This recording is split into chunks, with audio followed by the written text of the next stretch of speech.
This is part 10 of our Breath of the Wild series, and in this part we're going to be taking on the third shrine on the Great Plateau, which is going to be the Cryonis Trail, and we're also actually going to get our first Korok Seed of the game. And I did not get that Korok Seed that you get. It actually took me a long time in the game to get my first Korok Seed. Like, I kind of read about them and stuff, but just one of those things I really didn't look for, so it's kind of like while I was watching your playthrough, I was like, dang, I definitely missed that one right there. Oh, when you've got literally hundreds upon hundreds of them all throughout this game, I mean, there's going to be ones that we miss. I'm going to be perfectly honest, we're not going to get every single one of them in this video series. I mean, I'm going to be happy if we get all the shrines, so I'm not even thinking about the Koroks. Yeah, the shrines, I mean, like, right now I'm at 108 shrines, so I think it's pretty, and that's without looking at the internet, so I think it's actually pretty easy to, like, not easy, but you can accomplish the 120 shrines. The 900 Korok Seeds, like, that's just one of those numbers that's just, it's way too high, and even if we were doing like a 100% walkthrough, well, I guess we'd be doing like a 99% walkthrough because I don't think we would actually do that part of walkthrough. It's just too many, and the surprising thing is that I've actually not found a lot of them in the game. I've been exploring everywhere. Yeah, and they're like just in some really out-of-the-way places. Like you'll see with the very first one I get, it's in a weird place that's like I just happen to be lucky and find it. And I feel like that's the case with so many of them. They do have a useful ability that you'll see in, it's going to be a little while before we get to it, but they do have a useful ability. But, kind of back on like what we're doing right now. I was about to say that. Like, we're on the Cryonis Trail right now. We're sitting here talking about Korok Seeds to start off the commentary. Like, the Cryonis ability I'm actually a big fan of. Like, just the ability to create these ice blocks, like, anywhere there's water.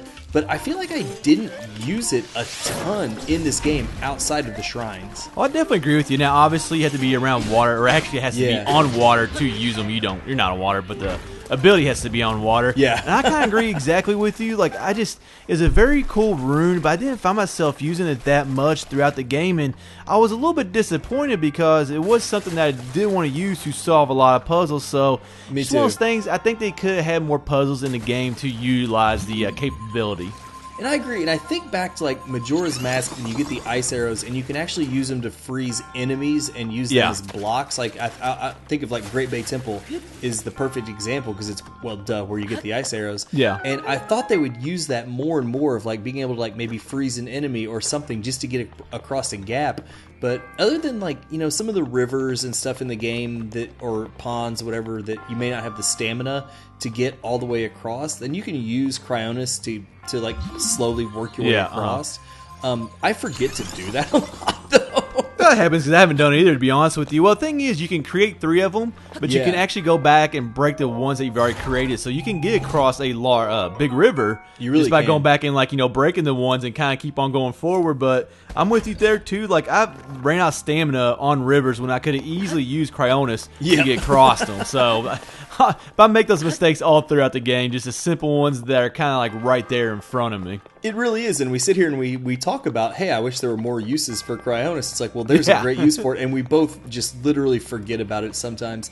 Now, right here, you'll see me kind of look up at this upper ledge. I honestly thought there might be something up there, because it's not often you see ledges like that in these shrines, but as far as I know, like, I saw when you get later on in the game, there are a lot of ledges like that, because when you're kind of talking to me before the commentary, you were obviously talking to me about it, and I basically just repeated what I just said. But anyways, that's never happened before. I was sitting there, and I was like, oh, I've definitely seen it a lot in the game, so when you did it right there, it didn't bother me at all, because one thing I did when I went to these shrines is I basically looked around everywhere just to see where treasure chests are or like which way to go, and so I want to get like a good visual of the shrine before I even went through it, so I was always looking around. And it'd be one thing if there was like only 1 treasure chest or 2 treasure chests in every single shrine, but you never know if there's going to be 1 or 2, or in some of the bigger shrines even 3 treasure chests all throughout. So if it was more consistent to where you knew, okay, once I got the first treasure chest, it's the only one. Yeah, that's true. Then you wouldn't see me looking around like this. But I've said this before, and I'll say it many times. I look around like an idiot throughout this entire game just to see what there is to see.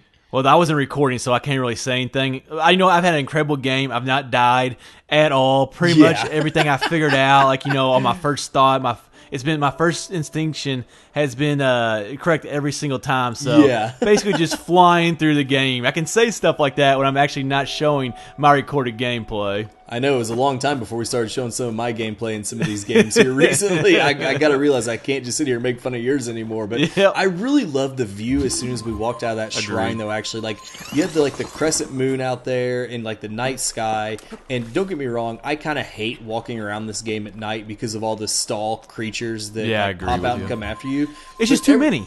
It really is, and it's kind of a throwback, of course, to like just Hyrule Field and Ocarina of Time, where as soon as it becomes nighttime, they all come out. But in this game, I try to avoid walking around at night as much as possible. But kind of walking out of that shrine right there and seeing like the moon and everything, I thought it was kind of a really pretty view, if nothing else. And like this early on in the game, like that's one of the things with Breath of the Wild that I was excited about. And I think a lot of people were, just the views you're going to get. Absolutely. And to get them this early in the game, now as you go through the game, you'll start to see more and more, and they won't be as great as they were. But this early on, it was cool, like just to walk out and be like, you're still wowed by the game and just the views and just how huge the map was. And I'm kind of finally getting used to how big the map is, because it was just astonishing there for the longest time. Because I've played GTA 5, and somebody said, like, on a scale that game is bigger in square miles. I don't know if that's true or not, but for some reason, Breath of the Wild it feels humongous, and it feels bigger than a GTA 5 for me. I've not played Skyrim, so I don't know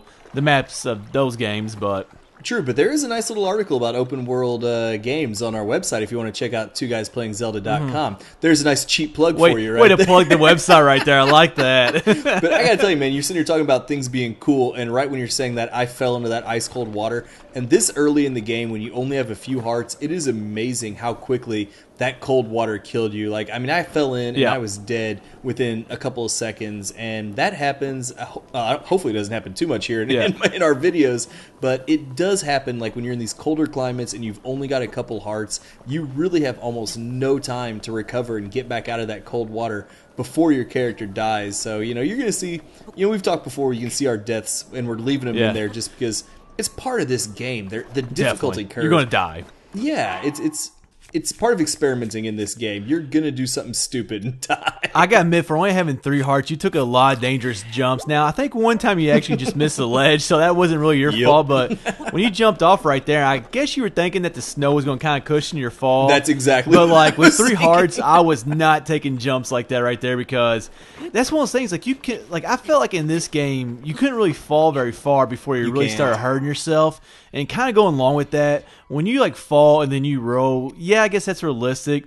But I've rolled down some really big hills, and it's just actually been kind of frustrating, because I mean, like, okay, come on, let's go, let's get back going and everything. So that's a good point that we hadn't really talked about. But sometimes, especially if an enemy like hits you with a club or a hammer or something and sends you flying, and you go rolling, it gets frustrating sitting there waiting. You're like, come on, just stand up, and like, I get it's hard to perfect the physics in a game of this scope, but something like that, it is a little frustrating when you just go totally like ragdoll rolling down a hill like that. So now you kind of mentioned this, that we're going to find a Korok Seed here in this little iceberg, I guess, or ice chunk. I really thought we could use Cryonis. That's a pretty small iceberg there, Red. I don't think it's sinking any Titanic. No, that's what I was about ready to say, actually. But like, I thought you could use Cryonis to break it up, because we were told you could use it to break ice blocks, but I guess it only works on the ones you create. Yeah, I mean, it really doesn't make sense. You would think if it worked on like the ice block you create, that you would be able to block or break any type of ice. So agreed. I'm kind of with you right there. I don't know exactly why that worked, but maybe at the same time they wanted to keep the mechanics simple and not try to overcomplicate it. Even though that could be it. This game's not really that complicated, but there's some mechanics that you do have to learn. And here's your actually, this is our first Korok Seed in the game. Very first Korok Seed in the game. I thought it was. I think I came in with that actually was the very first one, or you did. But I don't think I actually found one on the Great Plateau until I actually left the Great Plateau and came back to it later on. Like, I saw them in like the previews and everything. I kind of heard about them, but I just at that time I still didn't know exactly what they were. Well, I thought this was an interesting way to put the Koroks like in the game, because they're in it, but other than you, like I said, we'll see why we collect the seeds a little bit later on. But it's like they don't really serve a major like function in this story or anything. Like, they're not one of the champions that Zelda recruits or anything like that. They're race. So I thought it was a fun way to like include them in the game without being serious. But now that we've collected that first one, this will go ahead and wrap up part 10 of our Breath of the Wild video series.